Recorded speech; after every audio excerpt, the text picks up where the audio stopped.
Hello friends, இன்னைக்கு உடச்ச கடலையில் லட்டு எப்படி செய்யலான்னு பார்க்கலாம். வீட்டில் இருக்க பொருள் தான் உடச்ச கடலையும் சக்கரையும் வச்சு. எவ்வளோ உடச்ச கடலை எடுக்கிறீங்களோ அதே அளவு சக்கரை எடுக்கணும். நான் ஒரு 1/2 கப் எடுத்துருக்கேன். மிக்ஸி ஜாரில் போட்டுக்கலாம். 1/2 கப் உடச்ச கடலை எடுத்து அதே மாதிரி அதே அளவு அதே கப்பில் 1/2 கப் சக்கரை போட்டுக்கிறேன். மிக்ஸி ஜாரில் ஒரு 3 ஏலக்காய் போட்டுக்கிறேன். எல்லாத்தையும் மிக்ஸ் பண்ணி எடுக்கலாம். ஃப்ரெண்ட்ஸ், இந்த அரைச்ச சக்கரையும் உடச்ச கடலையும் இதுவை கொஞ்சம் ஜெலிச்சுக்கலாம்.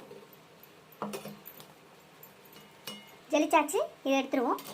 இப்போ இதில் நெய் எடுத்து வச்சுருக்கேன். இல்லை வாசனை இல்லாத எண்ணெயும், நெய் இல்லைன்னா வாசனை இல்லாத நெய் இல்லை தேங்காய் எண்ணெய் யூஸ் பண்ணிக்கலாம். இப்போ கொஞ்சம் கொஞ்சமாக ஊற்றி உருட்டலாம். ஃப்ரெண்ட்ஸ், இந்த பாருங்கள், இப்படி பிடிக்கிற மாதிரி அளவு பண்ணிச்சுன்னா ரெடி ஆச்சுன்னா தான் இப்போ உருட்டலாம். ஃப்ரெண்ட்ஸ், இந்த மாதிரி உருண்டைகளை உருட்டிக்கலாம். வீட்டில் இருக்க பொருள் உடச்சக்கடலை, சக்கரை, நெய் எப்பயுமே இருக்கும். ஈஸியாக, டேஸ்டியாக, ஹெல்த்தியாக செஞ்சு தரலாம் பசங்களுக்கு சம்மர் லீவில். ஃப்ரெண்ட்ஸ், உடச்சக்கடலை லட்டு ரெடி. இதுக்கு தேவையான பொருள் சக்கரை, உடச்சக்கடலை, நெய். இதை வச்சு ஈஸியாக செய்யலாம். டெக்கரேஷனுக்காக நான் பிளாக் கிரேப்ஸ் வச்சுருக்கேன். நீங்களும் ட்ரை பண்ணி பார்த்துட்டு எப்படி இருக்குன்னு சொல்லுங்கள். ட்ரை பண்ணி பார்த்துட்டு நல்லா இருக்கான்னு சொல்லுங்கள். இதோட இந்த வீடியோ முடிச்சு